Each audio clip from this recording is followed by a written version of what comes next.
Yo, guys, what's up? I'm excited. The episode you're about to listen to, we just sat down with Danny McBrinn. He is the mobile home king out here in Arizona, has done over 250 wholesale deals, has been in business for over 6 years, running TV ads, and just recently closed an assignment of over $250,000. You guys are going to hear his story about how he started off in corporate America, working his guts out, losing his health in order just to make a dime, trading his time for money. And now he's in a place where they are running a 7-figure operation. Listen to the lessons he has to share, and we dive deep on the sort of tactics that can be used and how you could potentially partner with him and work with him in the near future. So guys, go ahead, jump into this episode, and I'll catch you on the flip side. Yo, what's going on, everybody? Welcome back to another episode of Into the Mind. I'm excited. I'm chilling with my guest, Danny McBrinn. And I'm excited about getting you on the show because, one, we've been inside of each other's circles now for the last couple of years, which is funny. I think the first time we even came across each other, which I only found out because I was like on Facebook jumping around, was when we were together in Mexico at the Tabertree a few years back. Yep. And then like when I moved out here to Arizona, you're someone that I've been seeing at the different meetups, at the local RIAs. Just anytime I'm in a room with good people, there you are, and you're actively doing things. I'm excited because today we're going to be talking about your story, your journey in real estate, your journey with mobile homes, how you've done over 250 wholesale transactions, how you've had deals that have been deal sizes of over $250,000, which is just insane. And I'm wanting to know what you're up to nowadays, so where you're going and what you got planned for the future. But first, bring me back to the past because I like to understand that people don't start where they're at today. Take me back to how you started in your entrepreneurial journey. Yeah. Well, first off, I appreciate you, of course, having me on here and giving some value to the viewers and the audience. So I'm super excited about that, and obviously thankful for you having me on here. So my initial kind of entrepreneurship journey started, I would say, ever since I was young. I was always doing something to want to make money, want to do something. I was working since I was 14 years old. I had a job before all my friends. I was always, hustling. So in my mind, I had an entrepreneur mindset per se. And I was always, I didn't really know exactly where I wanted to do, but all I wanted was to make money. Mm-hmm. And my biggest thing is that for me, and why I started the journey, is I just wanted to have the freedom. And for me, the freedom was, hey, here is what I'm making, and here's what I'm spending. And can I retain and save as much money as I can? And then can I stop working today and live my life for X amount of time? And that was always in my mind the freedom. If I could stop working today and my lifestyle cost me $1,000 and I had $5,000 saved, I had 5 months of freedom. Yep. That's always how my mind thought. But specifically, I moved out to Arizona. It's easier for me to talk about being out here in Arizona, and that's how everything started. And I moved out to Arizona 6 years ago. I was working in corporate America, working at Enterprise, rent a car, and then I moved out here to a great place. I do love it. And I moved out here to work for UPS, and I was doing sales. I didn't love it. We talk about getting in the right rooms and the right circles, and there, the culture just wasn't, it for me. The people, not everyone just wanted to clock in, do their 9 to 5 and go home. They didn't care to make money or more money or do a lot more things, per se. And I was someone that, wanted to attain more. So I felt it wasn't a good fit for me. And this was in 2018. I started working in Scottsdale at some other bars in the evening. So I was working 8:30 to 5, and then I'd go and work in Scottsdale from about 9 p.m. to 3 a.m. Damn. So for almost a year, and then I was getting licensed this was in the fall of 2018. I would work from 8:30 to 5 p.m. Then I would go and get my real estate license from 6 to 10 p.m. Then from 10 p.m. to 3 a.m., I worked a night shift at a bar. Dude, that's the New York in you right there, by the way. Yeah, that's like having multiple jobs, keeping it going. Absolutely, yeah. I was absolutely hustling at the expense of my health, at the expense of not sleeping, and I was burning the candle at both ends. But how I talk about that freedom of getting and retaining money, I was saving when I wasn't stupidly spending my money at that time, I was saving money. So I was booking my freedom out as much as I could. And I was saving money, what I thought was a lot of money at the time. I came out here with a couple $1,000 saved, and by 2019 or somewhere in 2019, I had maybe say 20, 30 grand saved or something like that. Solid. So yeah. I was living a cheap lifestyle. This was before COVID, before everything skyrocketed too. So, life was good for me, but I had to get out of the long hours. I had to sleep. I had to get my body back to being healthy. So I couldn't live that lifestyle. It was a short-term lifestyle, but obviously it had a gain of getting me where I wanted to. Did you start to see any sort of like repercussions at that time, like from just lack of sleep and just like hustling? And I told this story on another podcast, but I at one point went into my office job and we had a big meeting. We had a big kind of like a congregation when someone gets promoted, 100 people, and I fainted at the meeting. Oh, wow. I started getting lightheaded. I started getting hot. It didn't help. I was partying the night before and doing all the things that were not good for me at the time. And I just straight up fainted. I was, working, drinking, not taking care of myself, and I just fainted. And then I went home and I was kind of having some revelations, and I was like, holy shit, I need to get it together. So, and then what I did was I created a goal. I was like, all right, when I get X amount of money saved, when I'm at this point and this number, then I'm going to stop, working late nights. I got to that number and I kept going. I didn't, I said, let me just get more. So, which was fine. And then at that one point I did leave. And that was when I was done with my real estate licensing. And this was, say, into 2019.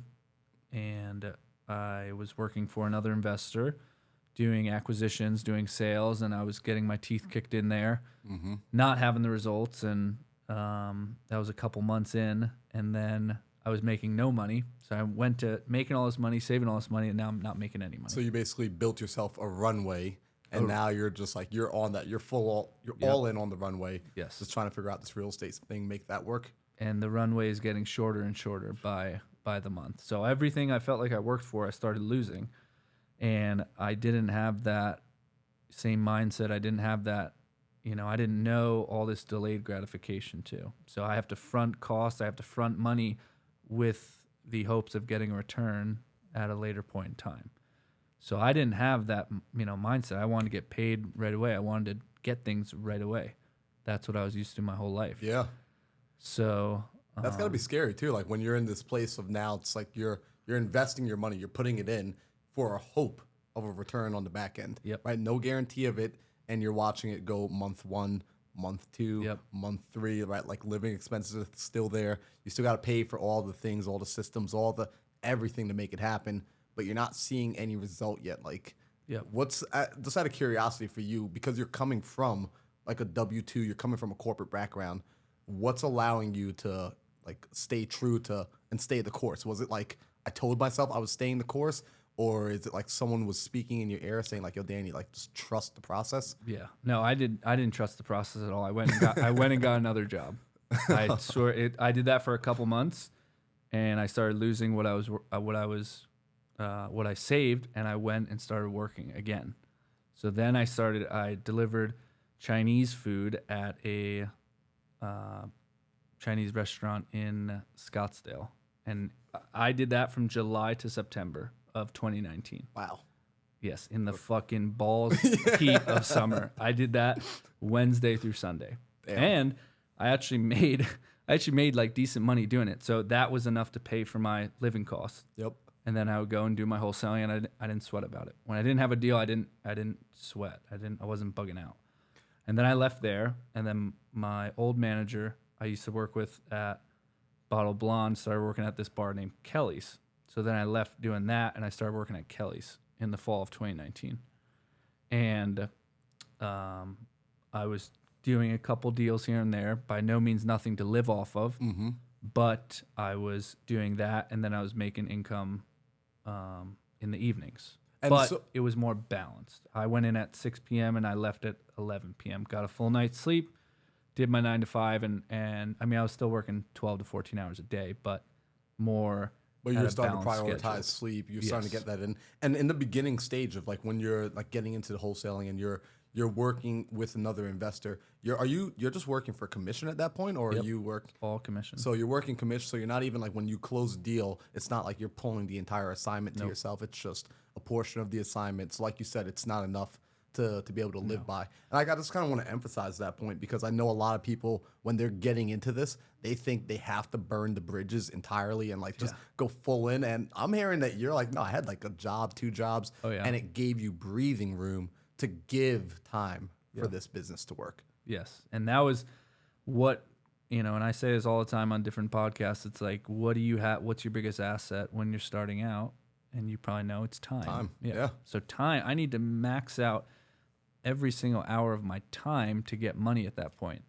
So I don't have money to throw down into a business. I was exchanging my time for money and understanding that and having the knowledge to know that, hey, at this point in my life, I am exchanging my time for money so that I can save money and delegate that money towards making money at a later point in time.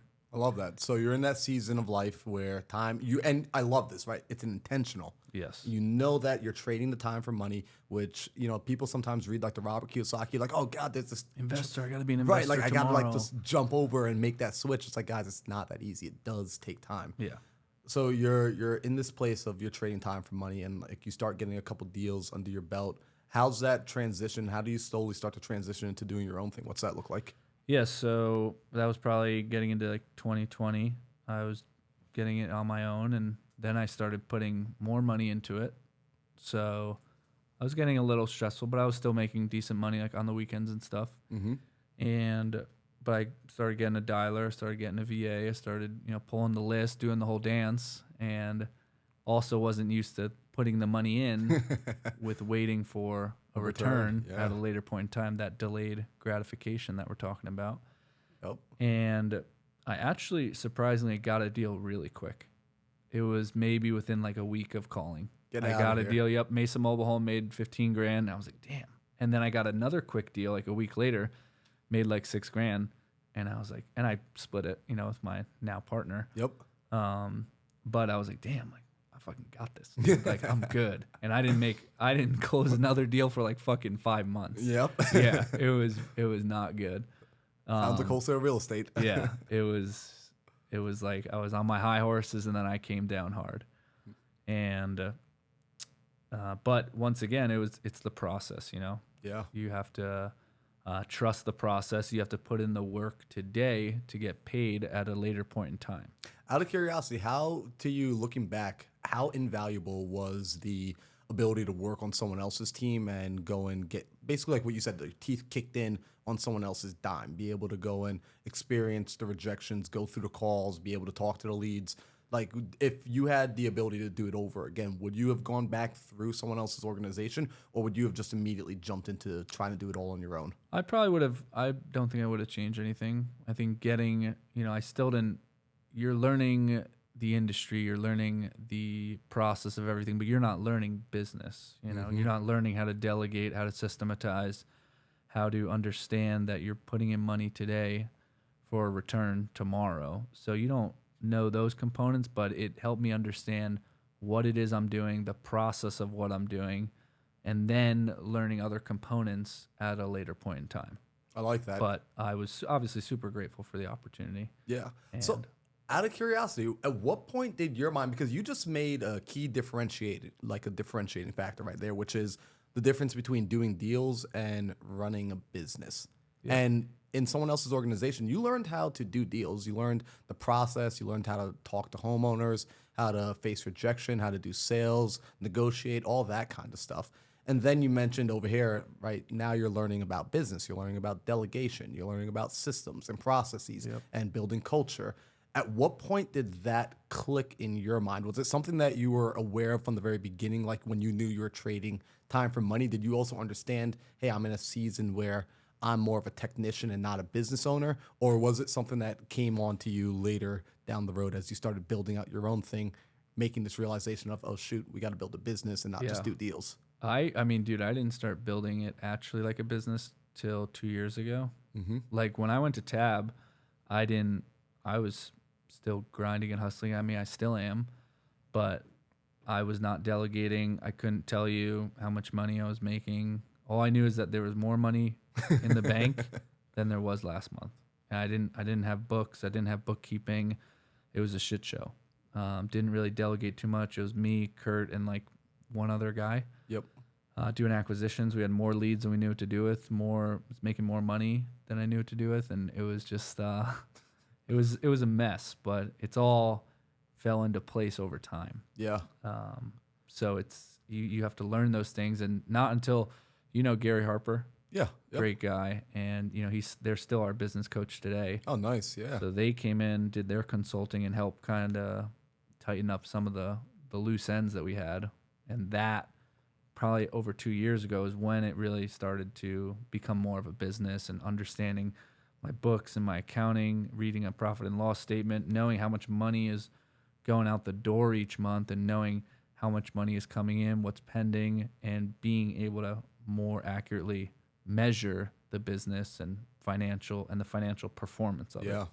And that's huge. Being able to actually read the books. I was mentioning to you downstairs, I was having a meeting with my bookkeeper today, Yep. and like just I hate bookkeeping. it's so not fun, it's- man. I Like, hate it more thank than God anything. for the people that do it, man. Like I couldn't do it. So Yeah. I'm grateful for the people that do. But I can't dude, it's the absolute worst. But I know that, hey, I'm going to spend, I treat my business the same way I treat my personal lifestyle. My personal lifestyle costs me, I spend somewhere between 7 to 10 grand a month. Mm-hmm.